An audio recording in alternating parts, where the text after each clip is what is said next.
Cek sound 1, 2, 3. Apakah suara saya terdengar, teman-teman? Terdengar, Bu. Oke, siap. 5 menit lagi ya. Kita tunggu teman-temannya. Semoga semua bisa hadir hari ini.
Tes 1, 2, 3. Ulang ya.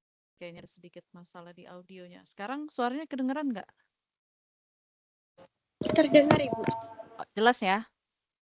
Oke, soalnya di sini kayaknya. Baik, kita mulai saja teman-teman semua. Selamat siang. Assalamualaikum warahmatullahi wabarakatuh. Waalaikumsalam warahmatullahi wabarakatuh. Waalaikumsalam warahmatullahi Oke, baik. Terima kasih sudah hadir. Terima kasih. Kalau bisa dibuka kameranya. Kita singkat saja pertemuan hari ini. Jadi saya ingin memberikan kabar kepada Anda semua bahwa kita akan melaksanakan ujian tengah semester itu pada tanggal 27 Oktober 2025. Berarti itu adalah 2 minggu lagi. Nah, berarti teman-teman dalam 2 minggu ini kita cukup banyak yang harus kita lakukan. Nah, terkait dengan itu, silakan nanti untuk saling berbagi tugas di kelompoknya. Mungkin semua ketua kelompok dan anggotanya bisa mencatat apa saja yang harus Anda lakukan dalam 2 minggu ini ya. Apa saja yang harus Anda lakukan dalam 2 minggu ini. Yang pertama adalah Anda lihat di Mas itu masih ada yang belum diisi lembar kerja keberapa? Ke-7 ya? Lembar kerja 67 ya? Betul ya? Betul ya? Lembar kerja 67 itu dikerjakan, kemudian diupload selama masa dalam 2 minggu ini, kemudian Anda akan mempersiapkan PowerPoint presentation untuk UTS dan juga proposal bisnis. Jadi ada 2 nih nanti yang akan dibuat untuk UTS, yaitu proposal dan PowerPoint yang akan teman-teman presentasikan di kelas. Sampai sini ada yang mau ditanyakan? Silakan. Sebelum kita masuk ke inti materinya, jadi ada berapa hal yang harus Anda kerjakan dalam 2 minggu ini? 4 ya. Ada berapa hal teman-teman? Boleh diulang, saya ingin memastikan Anda menangkap dan mengerti yang saya sampaikan. Ada berapa hal? Ya, 4 ya, Luna ya? Betul ya? Betul ya, ada 4 ya. Apa aja Luna, boleh diulangi? yang saya tangkap itu lembar kerja 6 sama 7-nya dikerjain, terus buat PPT untuk dipresentasiin nanti sama proposal bisnis. Oke, jadi PPT dan proposal bisnis adalah untuk UTS. Baik, Yulia Ika Setiani, UTS kita tanggal berapa? Tanggal 27. 27 Oktober, jamnya sesuai dengan jam perkuliahan kita. Baik, kita akan langsung saja mulai ya. Untuk efisiensi waktu, saya mohon maaf tidak bisa membersamai Anda di kelas secara langsung, tetapi itu tidak mengurangi hari ini kita bisa ketemu secara online ya pada siang hari ini. Baik, saya cek-cek dulu namanya sambil nanti kalau untuk kehadiran di sini sudah akan otomatis nanti tercatat ya di attendance. Jadi nanti saya tidak akan memanggil namanya satu-satu, tapi yang hadir automatically nanti akan tercatat di daftar hadir. Baik, 42 orang, kita mulai saja. Boleh dong teman-teman untuk semangat kita pada hari ini, saya minta Anda klik tombol reaction. Kalau ada di situ, silahkan kirimkan klik tombol reaction apapun yang mewakili perasaan Anda pada siang hari ini boleh. Di situ ada hati, ada cinta, ada jempol, ada tepuk tangan, ada tertawa, dan sebagainya. Boleh diklik tombol apapun yang mewakili perasaan Anda pada siang hari ini. Baik, terima kasih. Saya akan menyampaikan di bagian pertama, saya akan menyampaikan tentang yang harus Anda buat, yaitu terkait dengan proposal bisnis. Ya, anatominya nanti apa aja yang harus disiapkan. Lalu yang kedua, saya mengundang seseorang yang sangat spesial siang hari ini. Dan salah satu dari Anda sebenarnya, salah satu dari mahasiswa saya di kelas ini. Dia punya pengalaman yang menurut saya itu akan sangat berharga untuk dibagikan ke Anda semua. Kekhawatiran terbesar Anda 2 minggu ke depan adalah Anda harus mempersiapkan prototype yang mana itu teman-teman nggak punya pengalaman di dalam membuat website maupun apps, gitu kan ya? Betul ya? Betul seperti itu. Nah, hari ini ada teman Anda ya, seseorang yang sangat luar biasa, yang dia memang SMK-nya di bidang itu, ya, dan dia sudah pernah membuat website, membuat prototipe yang nanti kita butuhkan, dan nanti dia akan berbagi platform-platform apa saja yang gratis yang bisa teman-teman gunakan, dan nanti bagaimana cara untuk membuatnya gitu ya. Gimana menurut teman-teman, perlu sesi itu? Perlu kita adakan nggak sesi itu? Hari ini boleh raise hand yang merasa kayaknya saya perlu deh dapat materi itu pada siang hari ini, boleh raise hand, saya mau lihat berapa orang yang merasa perlu dan merasa ini penting untuk persiapan UTS-nya. Oke, baru 19 orang, terus ada 42 orang yang tunjuk tangan, cuma 24 orang. Oke, yang mana yang lain? Baru separuh dari kelas ini yang raise hand dan menganggap bahwa itu materi penting. Oke ya, oke 30 orang, 33, thank you, terus jangan diturunin, terus saya mau lihat. Saya mau lihat 100% dari Anda kalau bisa raise hand secara virtual di kelas kita bahwa Anda merasa perlu materi ini. Oke, baik. Jadi nanti siapkan fokus terbaik teman-teman. Oke, baik, boleh diturunkan tangannya, boleh di lower hand, boleh diklik lower hand. Terima kasih. Saya akan mulai saja siang hari ini.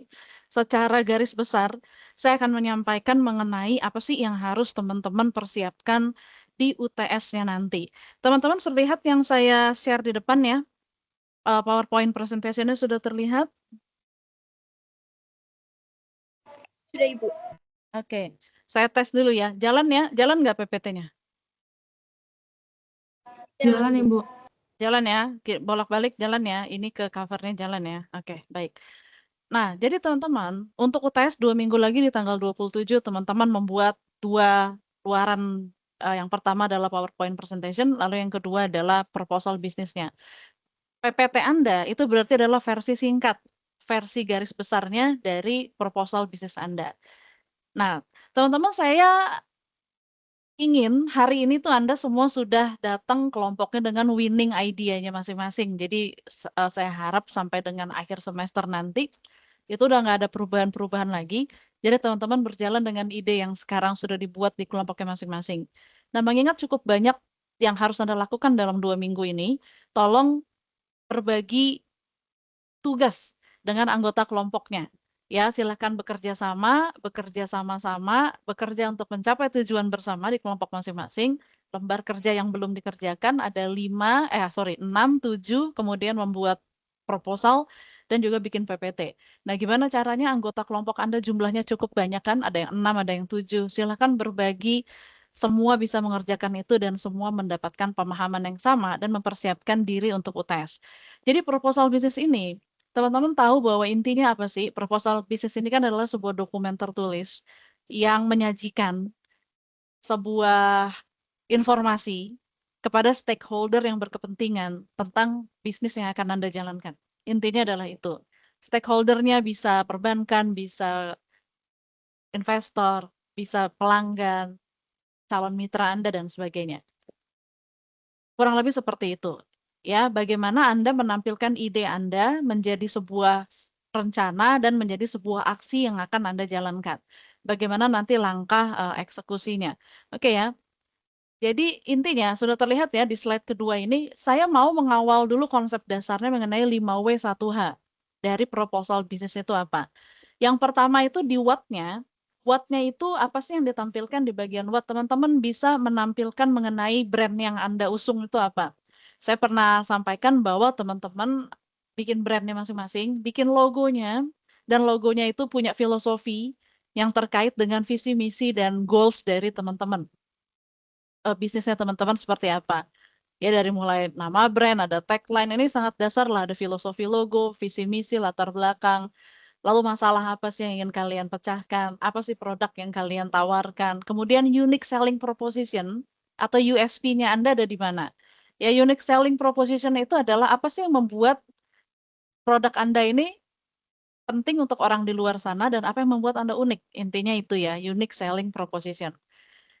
Nah, what ini itu terdapatnya di bagian mana? Saya kasih contoh misalkan what bisa Anda tampilkan di bagian executive summary, bisa juga teman-teman tampilkan di bagian deskripsi produk dan jasa dari proposalnya. Kira-kira seperti itu ya. Kemudian why? Nah ini yang sangat penting. Nietzsche pernah berkata bahwa Anda yang tahu ya, Anda yang paham why-nya Anda akan bisa berhadapan dengan anyhow-nya seperti apa. Jadi kalau Anda tahu why-nya, Anda bisa berhadapan dengan apapun yang ada. Caranya gimana, Anda nanti akan tahu seperti apa. Jadi penting untuk tahu why. Why ini kenapa? Latar belakangnya apa sih? Kenapa ide ini? Kenapa ide ini penting? Dan kenapa harus bisnis ini tuh idenya harus itu gitu. Mengapa pasar butuh produk saya? Dan kenapa investor harus pilih perusahaan saya? Kurang lebih seperti itu. Nah, saya mau teman-teman dalam 2 minggu ini benar-benar mendalami 5W1H dari idenya teman-teman. Teman-teman pahami dulu what-nya apa, why-nya itu kenapa ya, latar belakangnya apa sih, analisis pasarnya seperti apa. Nah, why ini bisa teman-teman temukan kalau bisa teman-teman sajikan informasinya di proposal bisnis itu misalnya di bagian latar belakang gitu ya. Misalnya di bagian analisis pasar. Oke. Kemudian what, why, who. Nah, who-nya ini pelanggan kamu tuh siapa? Siapa target marketnya? Tim bisnis yang ada di perusahaan, di manajemen siapa aja. Marketnya, maksud saya suppliernya, vendornya, mitranya, itu yang terlibat nanti siapa. Kurang lebih seperti itu. Ya, kemudian where. Nah, ini rencana operasionalnya itu mau di mana? Channel pemasarannya lewat apa? Website kah, sosial media, ataupun mungkin aplikasi digital, ataupun melalui marketplace. Kamu mau bikin marketplace misalnya dan sebagainya. Terus when-nya itu adalah kapan sih bisnisnya mau di-launching. Nah ini kira-kira aja, estimasi aja, percaya diri aja dulu.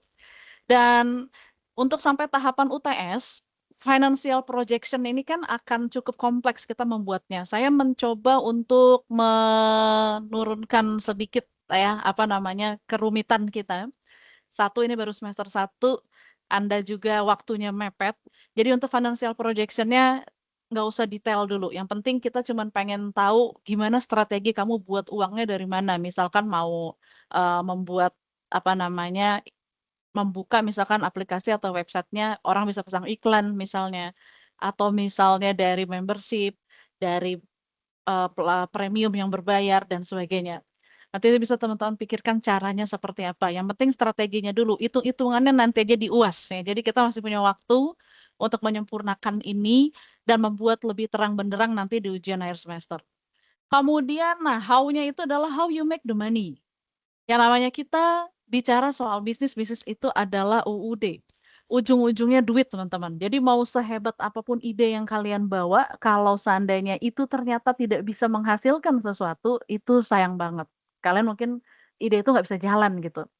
Nah, ini ya, sampai sini ada yang mau ditanyakan sebelum saya lanjut? Oke, nggak ada ya, saya lanjut dulu ya. Jadi, what, why, who, where, when, dan how-nya. Oke, nah, saya pernah sampaikan ke teman-teman bahwa di dalam UAS Anda, itu Anda harus memasukkan design thinking dan value proposition di dalam proposalnya. Betul atau betul begitu? Masih ingat ya, saya pernah sampaikan itu ya? Betul ya? Oke. Anda udah lihat di PPT-nya udah terbaca ya, ada the concept, value proposition, dan design thinking?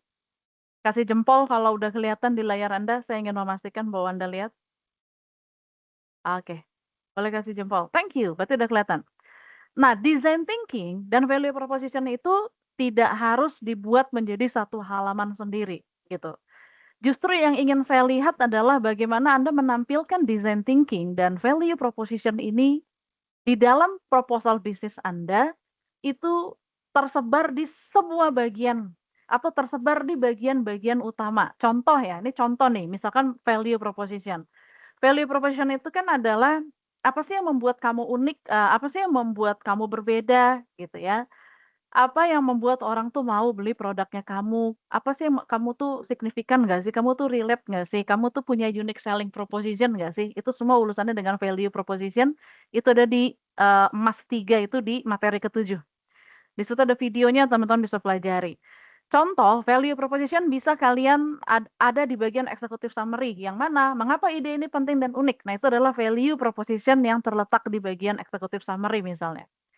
Terus mengenai gains dan pains, produknya pasti customer kalian itu sedang punya masalah, sedang berjuang menghadapi sesuatu, mungkin ada kesusahan yang mereka alami, lalu lalu kalian itu apa gains dan pains dari produk yang kalian tawarkan, itu bisa masuk di bagian deskripsi produk atau layanan. Nah, itu harus terlihat di situ. Lalu di analisis pasar dan keunggulan kompetitif. Nanti saya minta analisis pasarnya Anda menampilkan STP, jadi segmenting, targeting, and positioning. Nanti saya akan jelaskan itu apa.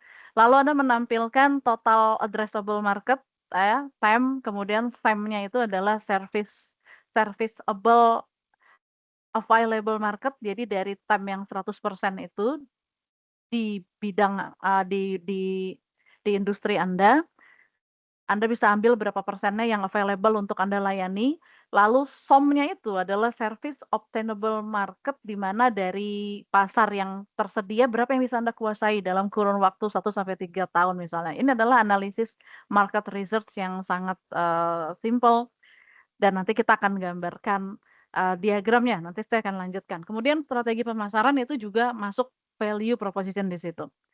Nah, kemudian design thinking-nya itu bisa masuk di mana? Bisa teman-teman sajikan di bagian apa? Misalnya di bagian latar belakang, di bagian pendahuluan, Anda jelaskan bahwa ide Anda berangkat dari empathize dan ideate gitu ya. Teman-teman bisa cerita di proposalnya. Kemudian Anda ingat ya bahwa design thinking ada 5 ya. Empathize, ideate, kemudian ada prototype gitu ya, ada test, dan ada divine. Anda divine, sorry maksud saya ini tuh yang empathize and divine tuh bukan ideate, itu salah ketik ya. Empathize dan divine itu bisa kalian taruh di latar belakang. Kemudian di produk dan inovasi berarti kalian bisa taruh ideate, prototype, dan testnya gitu. Lalu ada rencana operasional dan sebagainya. Jadi design thinking dan value proposition harus terintegrasi dan tersebar. Ya, jadi terintegrasi dan tersebar di bagian utama proposal bisnis Anda. Karena ini penting untuk menunjukkan landasan berpikir logis dan inovasi yang Anda lakukan. Sampai di sini, do you have any question? Ada yang mau tanya? Oke, belum ada yang mau tanya, saya lanjut dulu ya. Nah, value proposition ini, itu elemennya ada 3. Yang pertama relevance, menjelaskan bagaimana produk Anda memecahkan masalah spesifik yang dihadapi pelanggan dan sesuai dengan kebutuhan mereka. Kemudian Anda harus punya quantified value, bahwa produk Anda ini menjelaskan manfaat yang akan diterima mereka apa sih, ya. Misalnya dari sisi penghematan waktu, uang, dan effort, kemudian dari peningkatan kualitas hidup mereka, dan mungkin pengalaman unik yang Anda tawarkan. Lalu ada unique differentiation dan unique selling proposition. Ini kenapa? Why? Saya harus beli produk kamu misalnya. Nah, value proposition intinya elemennya ini. Jadi usahakan Anda menawarkan sebuah produk, sebuah layanan, itu yang kalau bisa belum ada di red ocean ya, belum ada di laut merah yang sudah dipenuhi dengan begitu banyak pemain. Kalau bisa Anda mainnya di blue ocean, yang itu masih jarang, yang mungkin marketnya niche, ya artinya sangat eksklusif sekali di awal nggak apa-apa, tetapi itu Anda bisa maintain jangka panjang dan potensi berkembangnya akan besar gitu. Kurang lebih seperti itu. Nah, ini nanti teman-teman di value proposition yang di lembar kerja ke-7 akan membuat, eee, seperti ini value proposition canvas. Makanya kenapa lembar kerja 6 dan 7 itu harus diselesaikan dulu supaya kalian bisa paham nanti UTS itu kita mau ngapain. Nah, value proposition ini kalau mau kalian tampilkan di proposal boleh dalam bentuk, kanvas seperti ini. Mau ditampilkan di PPT nanti di presentasi pada saat UTS boleh, silakan tampilkannya bentuknya dalam bentuk kanvas seperti ini aja biar simpel. Terus kalian cerita gitu ya. Nah, itu lalu yang kedua, itu ada yang namanya problem solution fit. Mirip-mirip dengan yang tadi, cuman kalau ini adalah memastikan bahwa solusi yang Anda tawarkan itu nyata dan mencegah gagal. Jadi sebelum Anda mau bikin ini itu, Anda bisa coba berangkat ide Anda, lihat customer segment saya apa, dan bla bla bla. Dan solusi yang Anda tawarkan, kira-kira ini udah menjawab belum? Makanya kalau kemarin saya minta itu ada wawancara tuh di lembar kerja 5, Anda kalau bisa sudah mulai dapat data. Setidaknya mungkin 30 gitu, dari teman-teman sekelas dan orang di luar sana, mengenai kira-kira kalau saya mau me-launching produk ini, saya mau me-launching layanan seperti ini, kira-kira market menerimanya seperti apa, kurang lebih seperti itu ya. Nah, ini yang penting juga adalah analisis pasar. Nanti teman-teman harus menganalisis dari idenya teman-teman yang sudah luar biasa, teman-teman analisis tuh, pasar itu ada 3 hal yang kita analisis. Pertama segmenting, yang kedua targeting, yang ketiga positioning. Segmenting itu artinya segmentasi. Teman-teman membagi pasar yang besar menjadi kelompok yang lebih kecil, yang lebih spesifik, ya. Teman-teman bisa lihat misalnya kamu punya produk parfum, ya kan kita bisa lihat dari sisi demografis, ya usianya, yang mana aja sih yang cocok buat produk kita, kelaminnya, pekerjaannya, pendapatannya, pendidikannya, dan sebagainya. Teman-teman harus sangat spesifik ketika membuat segmentasi pasar untuk produk kalian. Nanti ini tampilkan pada saat UTS, ceritain STP-nya, ya geografis mereka, psikografis mereka, behavioralnya mereka seperti apa. Nanti PPT-nya akan saya share di grup WA, jadi Anda nggak usah repot-repot, mungkin, kalau mau dicatat boleh mungkin untuk beberapa orang itu membantu psikomotoriknya memahami materi lebih baik, tapi nanti akan saya share juga, jadi nanti Anda bisa baca dan pelajari. Ya, jadi pertama segmenting, lalu yang kedua targeting. Nah, teman-teman harus jelas nih, fokusnya apa nih? Saya mau kemana nih? Segmen mana yang mau saya sasar? Targetnya harus jelas. Kalau Anda mau jual sesuatu, kalau Anda mau selling sesuatu, target marketnya harus jelas. Jadi Anda udah segmentasi potensi-potensinya, kemudian Anda target siapa nih yang mau saya tuju, ya. Siapa orang yang mau beli produk saya. Oke, fokusnya yang mana, kemudian positioning, ini penting. Positioning itu adalah how you build your brand, your identity, your uniqueness, ya, dan sebagainya. Sehingga orang tuh kalau lihat produk itu inget Anda gitu. Seperti misalnya orang kalau odol, orang akan ingetnya kebanyakan orang tuh Pepsodent. Bahkan kalau ke warung, itu orang pasti beli Pepsodent dong, padahal itu kan banyak merek odol yang lain. Mungkin orang kalau inget minuman bersoda, ingetnya satu merek tertentu, misalnya Coca-Cola gitu, padahal banyak juga minuman bersoda yang lain. Nah, kalau udah sampai di tahap itu, artinya positioning-nya di pasar itu sudah menang. Brand Anda sudah masuk ke alam bawah sadarnya audiens. Nah, kunci dari positioning ada USP, kemudian Anda harus paham mengenai perceptual map-nya seperti apa, lalu ada pesan yang mau disampaikan. Misalnya, merek kami itu yang paling ramah lingkungan, atau yang murah tapi nggak murahan. Harga rasa bintang 5, harga kaki 5 misalnya. Nah, itu adalah bagian dari positioning. Mungkin Anda bisa menampilkannya dalam sebuah tagline, nah itu boleh aja. Lalu Anda nanti masuk ke market tuh saya mau memposisikan diri tuh produk saya seperti apa. Apakah yang memang eksklusif, apakah yang memang premium, apa yang memang yang seperti apa Anda maunya gitu ya. Nah ini kurang lebih seperti itu. Kemudian di analisis market itu ada yang tadi saya jelaskan TEM, SEM, dan SOM. Nah ini kalau digambarin tuh jadinya kayak gini nih. Ini contoh ya. Misalnya ada, total available market-nya misalkan total tourism untuk industri, traffic di tourism industry di Indonesia itu contoh pada tahun 2022 itu ada 21 juta orang, 21.700.000 orang. Itu traffic yang mengunjungi misalnya Traveloka gitu ya, ke tiket.com dan sebagainya. Nah, kemudian let's say misalnya Anda mengasumsikan atau Anda mendata bahwa dari 10% traffic yang tersedia itu bisa tuh Anda layani gitu. Nah, kemudian Anda ngambil SOM-nya, artinya berapa yang mampu Anda kuasai dalam waktu 1 sampai 3 tahun tuh dari total 100%, mungkin lebih kecil lagi lingkaran di SEM-nya berapa yang benar-benar bisa Anda layani. Karena Anda mungkin belum sanggup ngelayanin yang 21 juta, tapi let's say Anda sanggup melayani 10%-nya. Jadi sekitar 2.170. Dan dari 2.170 berapa yang bisa Anda kuasai yang betul-betul menjadi market yang loyal dalam jangka waktu 1 sampai 5 tahun misalnya. Ini namanya market size estimation. Kalau yang tadi adalah Anda melakukan analisis pasar yang memang tujuannya STP tadi itu adalah untuk melihat customer-nya. Kalau ini adalah melihat peluang yang ada di pasar seperti apa, ya. Seperti itu. Nah, ini nanti Anda bisa buat kurang lebih seperti ini contohnya tentang market sizing dan market analysis. STP, segmenting, positioning, targeting. Ini sajikan nanti datanya di proposal ataupun di PowerPoint presentation-nya. Ya. Nah, ini anatominya. Sesimpel ini aja. Semoga bisa dipahami. Jadi pertama, Anda buat dengan desain yang menarik, diusahakan. Jadi jangan cuma kayak bikin makalah. Kalau bisa Anda bikinlah pakai Canva gitu ya, yang desainnya menarik secara visual, yang enak untuk dilihat, yang mencerminkan brand Anda, kalau bisa desainnya relate to your brand, mencerminkan kelompok Anda misalnya. Yang pertama tentu ada halaman cover. Di bagian halaman cover ya Anda cantumkan apa sih ide bisnisnya gitu ya. Apa judul ide bisnis Anda tuh apa, nama-namanya plus NPM satu kelompoknya itu jangan lupa. Cantumkan di cover. Terus ada daftar isi, lalu buat di halaman pertama tuh executive summary. Inti dari executive summary nggak usah panjang-panjang, hanya kalimat kenapa Anda unik dan kenapa produk Anda dibutuhkan. Intinya itu yang ada di executive summary. Ya, 1 kalimat, 2 kalimat. Jadi kayak kalau di video-video di YouTube atau di TikTok ya, atau di Instagram itu tuh kayak hook-nya gitu ya. Jadi itu adalah hook 1 menit.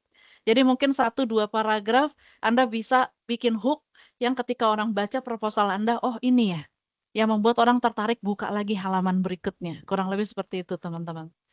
Kemudian masuk di berikutnya, kita baca dari kiri ke kanan ya, terus sampai dengan ke bawah, dari kiri ke kanan lagi, kiri ke kanan lagi.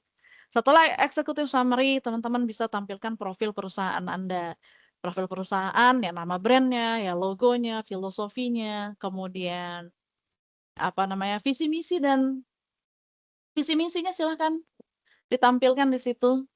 Lalu Anda tuh siapa sih? Anda tuh ngapain? Gitu loh. Produk apa yang mau Anda jual? Kemudian di berikutnya adalah mengenai masalah yang ada dan peluang yang Anda tangkap dari masalah itu. Dan apa yang mau Anda selesaikan? Melalui apa? Melalui produk dan layanan Anda. Jadi setelah masalah dan peluang, Anda mungkin design thinking-nya juga bisa bermain di situ. Kemudian Anda masuk ke deskripsi produk dan layanan yang Anda jual. And kenapa orang butuh itu? kenapa orang mau beli, ya. Kemudian Anda masuk ke analisis pasar yang tadi ada STP dan juga TEM, SEM, dan SOM itu, tampilkan di situ. Kalau Anda ada market research yang ada surveinya, ada wawancaranya, boleh itu ditampilkan datanya, ya. Kemudian kita berikutnya adalah analisis keunggulan kompetitif adalah unique differentiation dan unique selling proposition Anda. Kalau bisa, kalau ada kompetitor yang sudah berjalan, Anda masukin analisis kompetitor, apa yang mereka udah punya, Anda nggak punya, apa yang mereka nggak punya, tapi Anda punya, dan itu yang membuat Anda unik. Misalkan Anda mau bikin yang mirip-mirip Traveloka, tetapi Anda punya sesuatu yang berbeda dari Traveloka misalnya. Anda tampilkan tuh di analisis keunggulan kompetitif ya. Lalu mengenai strategi pemasaran, cara jualannya gimana, channelnya gimana, lewat cara apa? Ya lalu cara dapetin modalnya lah minimal mikir dulu apakah hutang bank atau mau cari investor atau saat ini punya resource apa yang Anda punya saat ini itu dulu. Dan cara menghasilkan uang gimana? Misalnya ada program premium berbayar, ada Anda nanti mau jualan itu Anda bekerja sama dengan third party, Anda ambil keuntungan 20% misalnya, Anda ambil margin lagi. Itu strategi ya, kita belum hitung-hitungannya, tapi paling enggak Anda sudah bisa memberikan kepada kami nanti di UTS gambarannya kira-kira kita mau making money-nya tuh kayak gini gitu. Lalu prototipenya, oke, dan penutup dan lampiran. Itu sih yang mau saya sampaikan. Sampai di sini ada yang mau ditanya, silakan sebelum kita masuk ke sesi yang berikutnya. Ada yang mau ditanya teman-teman? 2 minggu lagi ya, tanggal 27. Ada yang mau ditanya? Ibu, saya mau nanya, Bu. Yes, silakan. Ada ketentuan dari kayak marginnya gitu nggak sih, Bu? Oh, oke. Standar penulisannya. Marginnya kita pakai standar yang tugas saja ya. Biasanya selama ini kalau di vokasi standar yang dipakai selama ini apa?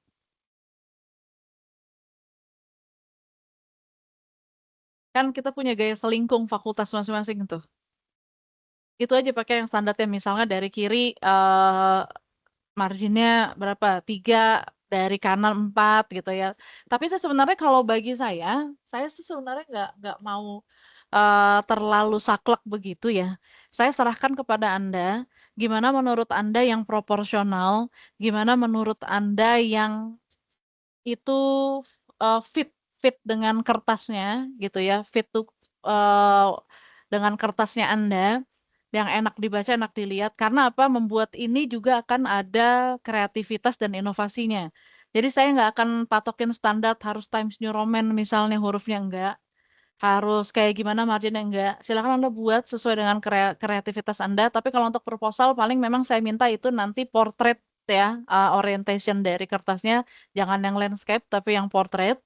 Kemudian gimana caranya Anda menyajikan informasi itu dalam sebuah bentuk proposal dengan desain yang menarik yang saya serahkan sepenuhnya kepada kreativitas Anda. Gitu aja gimana? Gitu aja ya, Kevin. Oke, Iya, thank Bu. Makasih ya, thank Bu. you. Sama-sama Kevin. Ada lagi silakan. Yang Resen mau bertanya, Keiko mau bertanya?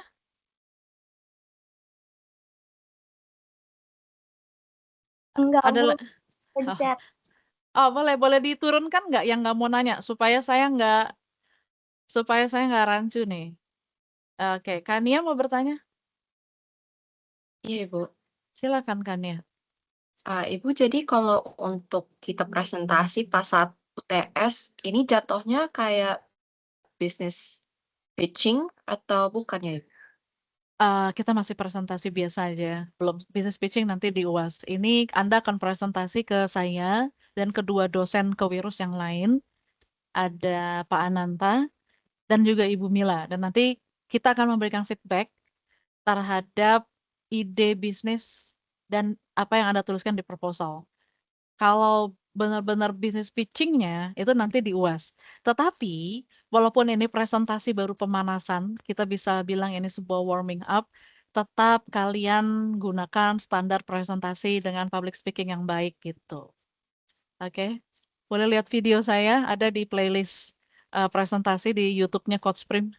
Boleh silahkan dilihat videonya nanti. Pokoknya intinya kalau presentasi itu apa sih hal-hal yang harus kalian sampaikan poin-poin pentingnya seperti apa, gitu. Nah, anatominya ini aja yang nanti diobrolin mulai dari, executive summary, profilnya, kamu seperti apa, terus ada masalah nih yang kita temukan di calon customer kita, dan kita melihat ada peluang nih yang bisa kita jadikan sesuatu yang bermanfaat untuk membantu mereka mengatasi masalah mereka, seperti itu kira-kira.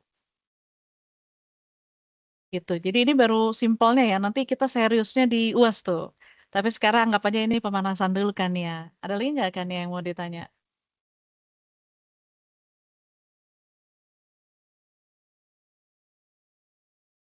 Silakan Kania gimana? Baik, Oke. Ini Mbak Jen, terima kasih. sama-sama. Gerhayan Purba mau bertanya kah? Dia tunjuk tangan. Baik, jadi teman-teman bisa dipahami ya, catat sekali lagi UAS 27 Oktober 2025, Anda diminta membuat 2 hal, kok UAS, sorry, UTS. Terkait UTS, kelompok Anda diminta menyajikan 2 hal, detailnya ada di proposal bisnis Anda, garis besar secara big picture-nya disajikan dalam PowerPoint presentation yang akan kalian ceritain di kelas. Kita ada berapa kelompok sih? 7 ya? Oke, satu kelompok bicara 7 menit cukup kali ya untuk UTS-nya? 7 sampai 10 menit mungkin waktunya ya, 70. Kita tuh kuliah kan 100 menit, 100 menit dengan feedback bla bla bla. Oke, satu kelompok 7, kita usahakan bicara singkat, padat, 7 menit. Jadi bagaimana kalian dalam waktu 7 menit itu bisa cerita mengenai your business idea and why it's important to you, gitu ya, dan strateginya seperti apa dan eksekusinya seperti apa. Intinya itu, dan kalian tampilkan prototipe saya ini. Dah, itu aja dalam waktu 7 menit. Jadi pikirkan PowerPoint presentation-nya jangan terlalu banyak kata-katanya. Kalau perlu simbol, gambar, terus kalian cerita. Nah, itu akan lebih efektif kalau kita presentasi itu gambar, terus kalian cerita. Kalian bawakan dengan storytelling, tapi storytelling by data. Itu akan lebih efisien dan lebih menarik juga daripada nanti kalian ceritain satu isi proposal. Ya, kurang lebih seperti itu. Oke, ada lagi? Kalau seandainya nggak ada pertanyaan lagi, kita akan masuk ke sesi kedua. Saya akan stop sharing dulu, teman-teman. Saya akan mengundang teman Anda, apakah sudah hadir bersama kita yang hari ini mau berbagi dari ilmu dan pengalaman yang dia punya, dan saya memberikan apresiasi yang tinggi, karena hari ini Anda harus kasih apresiasi yang tinggi, karena teman Anda ini bersedia untuk berbagi dan membantu teman-temannya untuk gimana sih caranya bikin prototype. Sudah hadir belum bersama kita? Kinesia, apakah sudah hadir? Hadir Ibu. Kinei, boleh saya spotlight ya? Kinei ada di mana? Boleh di open cam? Kinei, di mana nih di layar saya? Kamu di Oh, di layar sini. di sini di mana? Sebentar, saya cari dulu di layar saya ada 6 layar. Kinei udah buka kameranya? Sudah. Oke. Kayaknya belum deh. Oh, sudah nih. Baik ya, saya izin spotlight. Baik teman-teman, boleh kita tepuk tangan dulu yang meriah untuk Kinesia Lovery. Teman Anda hari ini, dia akan berbagi. Mungkin Kine boleh cerita sedikit. Kine itu dulu waktu SMK-nya jurusan apa Kine? Ibu, suara saya kedengaran? Kedengaran dengan Terdengar sangat gak, Bu? jelas. Kedengaran Oke. jelas. Ya, kita ya boleh cerita sedikit Kine. Sebelumnya, Kamu background waktu sekolah SMK tuh apa? ya, jadi izin menjawab ya, Bu. Saya itu waktu SMK jurusannya teknik jaringan komputer. Jadi saya mempelajari tentang komputer, tapi bagian perangkat kerasnya, Ibu. Oke, tapi kamu belajar juga mengenai HTML, kemudian mungkin coding untuk apps gitu ya, belajar juga ya? Iya, iya. Oke. Ada pelajaran yang namanya itu desain web. Dan kamu sudah menghasilkan, sudah pernah membuat itu ya, dan sudah pernah menguji cobakan juga ya? Sudah, Bu, karena tugasnya selalu Oke. seperti itu. Oke, jadi gimana teman-teman bersedia mendengarkan dari Kine? Boleh dong kita klik tombol reaction, applause. Untuk ini ada 46 orang dalam ruangan ini. Saya mau lihat ramai layar saya. Ini baru beberapa orang. Bukannya raise hand ya, tapi klik reaction applause ya. Terima kasih. Baik, Kinesha, Lovely, saya persilakan. Ibu, saya izin off cam pas share screen ya, Bu. Iya, silakan.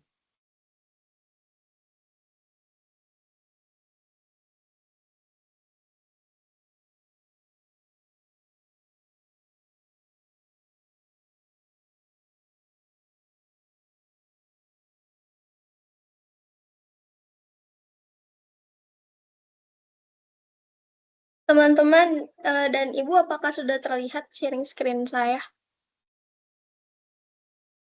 Ya, di saya sudah.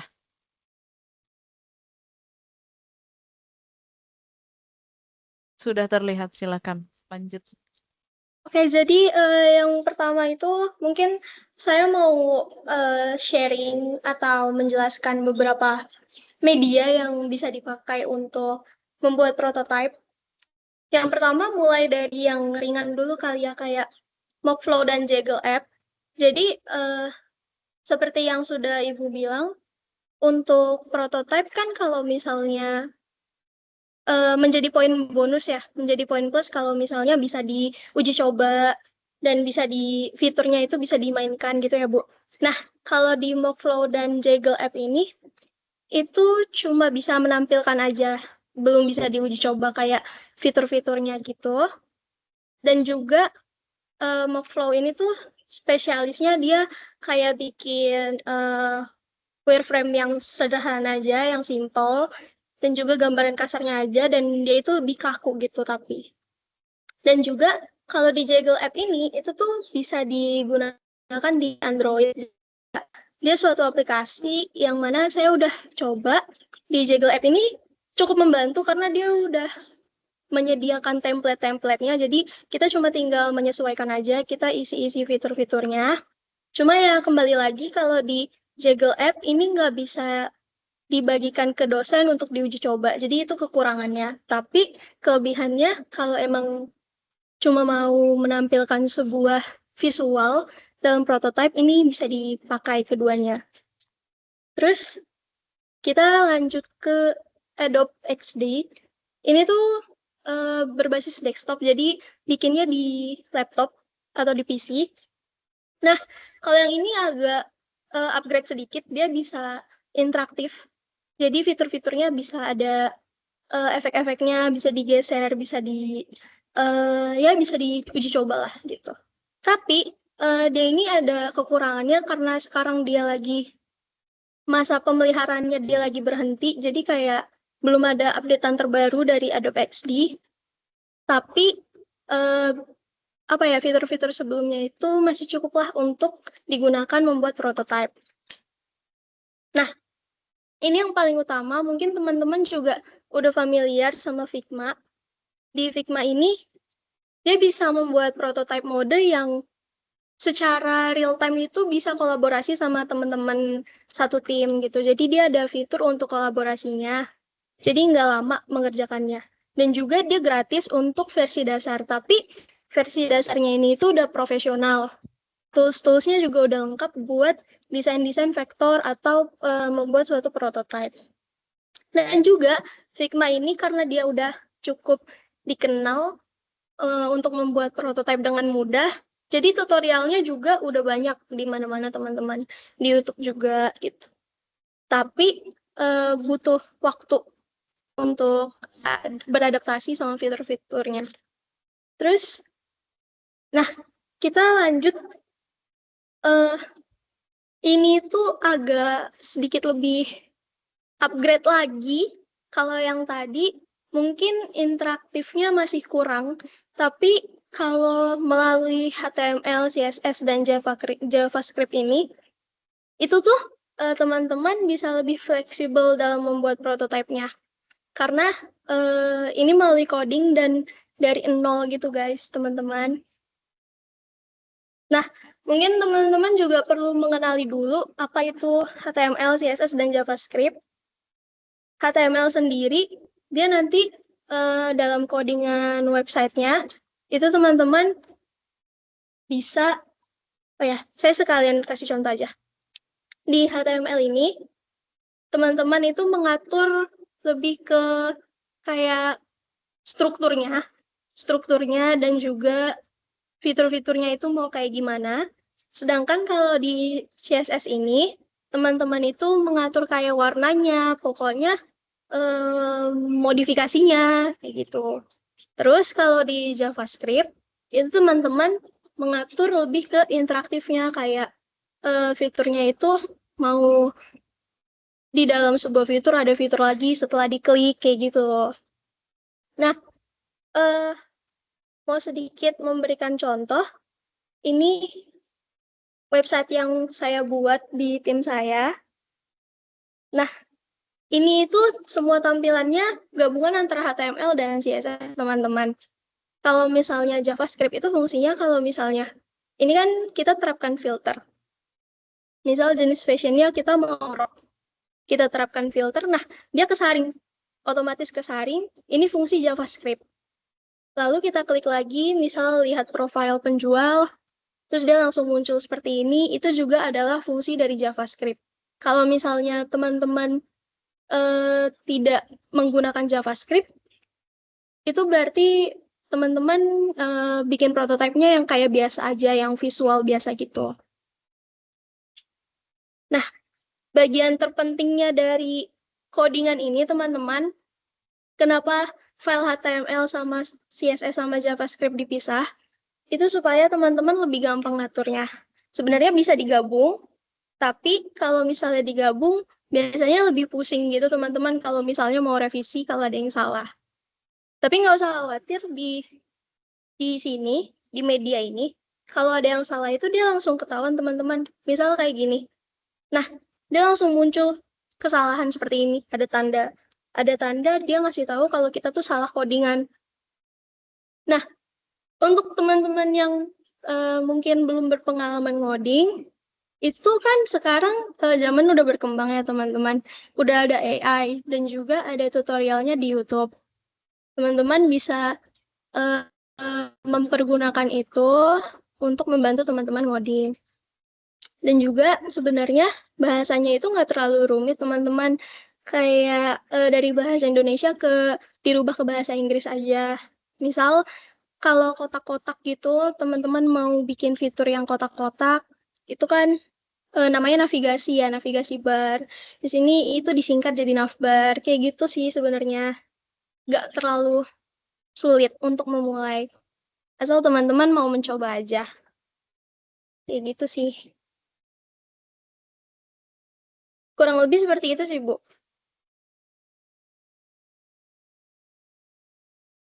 Oke, kita kasih tepuk tangan dulu untuk sharingnya Kinai. Anda bisa kasih reaction applause. Mungkin ada yang mau bertanya, kita diskusi aja. Teman-teman silakan. Sebenarnya saya nggak menuntut Anda harus sampai dengan prototipe yang bisa interaksi, dicoba, bisa digeser ya. Mungkin sampai itu boleh kalau nanti bisa itu bagus banget. Tapi kalau memang seandainya di UTS ini itu belum bisa dilakukan, setidaknya nanti itu bisa terjadi pada saat di UAS. Kita punya waktu untuk membangun itu lebih panjang.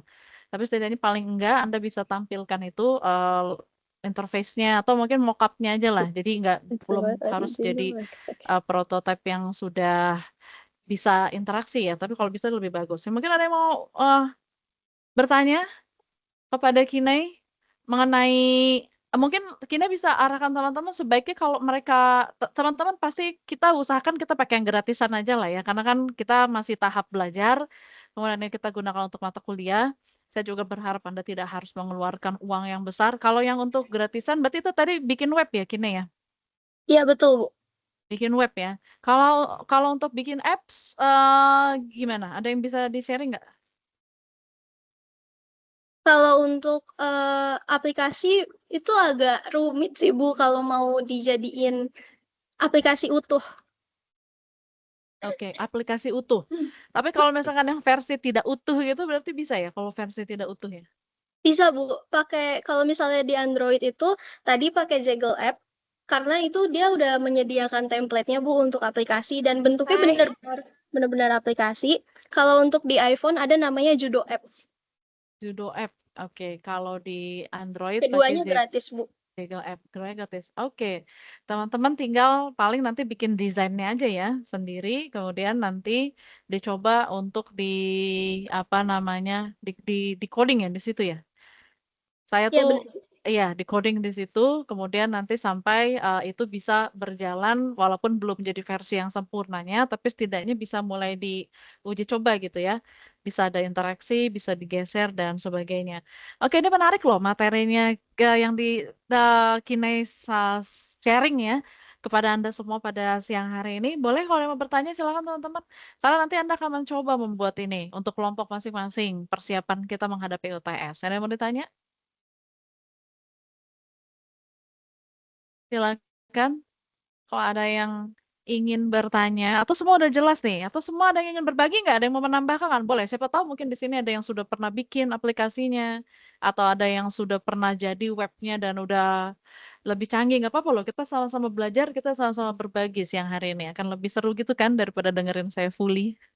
Oke, ada lagi yang mau berbagi? Silakan loh. 45 orang dalam ruangan ini. Ayo, jangan malu-malu. Bagaimanakah? Ada yang ingin ditanyakan? Saya exit spotlight dulu supaya saya bisa lihat wajah yang lainnya. Gini ya, saya stop spotlighting dulu. Baik, boleh, silakan. Caroline ada yang mau ditanya nggak, Caroline? Kamu dari tadi saya senang melihat kamu serius sekali memperhatikan setiap sesi yang disampaikan. Mungkin Caroline ada yang mau ditanya nggak? Kalau untuk saya sendiri Bu udah jelas karena saya sedikit cerita ya Bu. Boleh, Kebetulan boleh. kemarin itu kelompok saya minta tutor bersama kakak tingkat yang emang mereka udah pernah bikin website. Jadi di situ kita udah terbuka juga gimana sih cara dan tahap-tahapan untuk membuat website. Nah mungkin teman-teman juga kalau ingin apa produknya ada yang berbentuk website itu kemarin aku ada dikasih tahu sama kakaknya kita juga bisa bikinnya tuh di isi site AI. Tapi untuk sekarang kemarin juga udah coba untuk sekarang itu udah berbayar guys. Jadi untuk free penggunaannya itu selama 7 hari. Nah kalau misalkan dalam 7 hari itu kita belum bisa ngebentuk desain yang kita mau, itu kita bisa gunain device lain kayak contoh akun teman kita yang lain gitu. Pokoknya dimanfaatin selama 7 hari itu karena fiturnya free-nya cuma 7 hari itu doang sih Bu. Oke, tantangannya di situ ya. Tapi Iya 7 Bu. hari bisa digunakan juga. Terima kasih, Caroline, Iya. sudah berbagi informasi. Baik, teman-teman, mungkin ada lagi yang mau berbagi informasi, silakan. Ada yang mau berbagi informasi, silakan. Oke, nggak ada nih ya. Serius nih, nggak ada nih.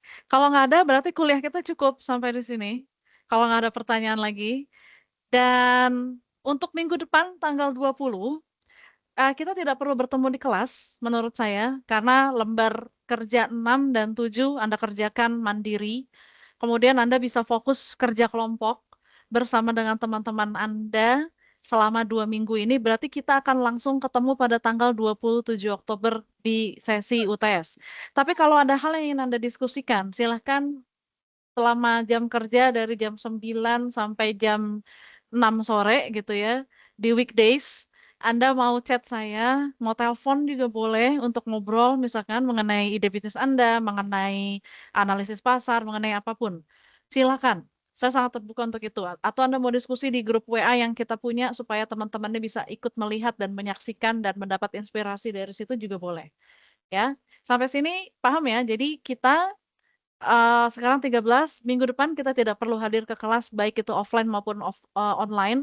Minggu depan pergunakan waktu itu untuk Anda menyelesaikan proyek Anda. Menyelesaikan proposal, menyelesaikan prototipe-nya. Kemudian Anda betul-betul buat sebaik mungkin, mempersiapkan sesi presentasinya. Nah, nanti yang presentasi tiap kelompok itu cukup perwakilannya saja, tidak harus CEO-nya, nggak apa-apa. Mungkin teman-teman bisa lihat siapa di kelompoknya yang kira-kira punya kemampuan berbicaranya cukup bagus, punya kemampuan mempengaruhi cukup bagus, punya kemampuan menginspirasi cukup bagus, artinya dia bisa jadi punya potensi menjadi public speaker yang baik, teman-teman bisa berikan kepercayaan itu kepada dia untuk mempresentasikan ide bisnis Anda.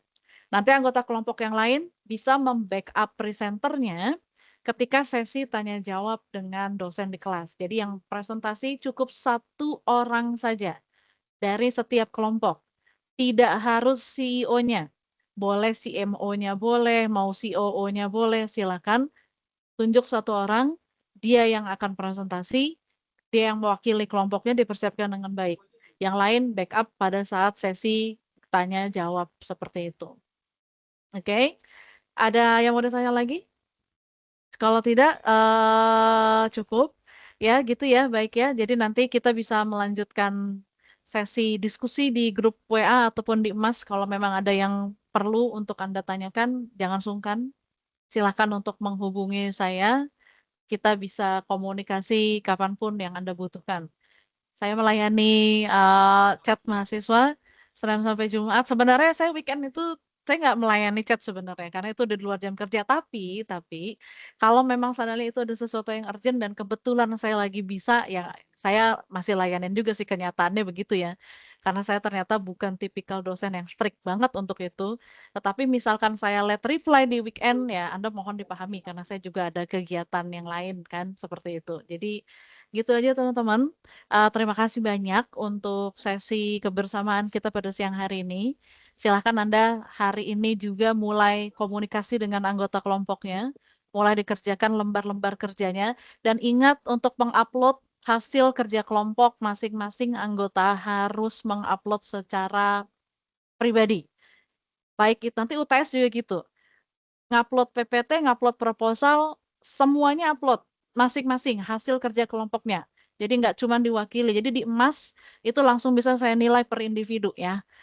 Jadi kalau ada yang ternyata nggak ngupload atau lupa ngupload ya berarti akan ada pengurangan nilai terkait dengan ketidakdisiplinan dan juga ketidakpatuhan terhadap instruksi. Oke, gitu aja ya. Baik, oke, terima kasih. Boleh nggak sebelum kita tutup kelas saya minta Anda klik tombol reaction love untuk kita semua. Boleh kita kirimkan cinta untuk semua orang yang ada di kelas ini. Kita kirimkan energi positif untuk semua orang yang ada di kelas ini. Boleh sekali lagi dengan kerendahan hati saya minta Anda kasih aplaus untuk Kinei, untuk kelas ini dan untuk Anda semua. Ya, terima kasih. Sekarang sudah jam 13.52, Anda punya waktu untuk koordinasi dengan kelompoknya di dalam masa jam perkuliahan. Kalau ada sesuatu hal boleh ditanyakan di grup WA maupun melalui jalur chat pribadi. Saya dosen Anda, Primikuti Suryatmaja pamit undur diri. Terima kasih untuk kebersamaan pada sesi siang hari ini. Jika ada hal yang kurang berkenan mohon dimaafkan. Selamat siang. Assalamualaikum warahmatullahi wabarakatuh. Waalaikumsalam. Terima kasih, Bu. warahmatullahi wabarakatuh. Terima kasih, Bu. Baik, saya end meeting untuk semua. Terima kasih. Sama-sama.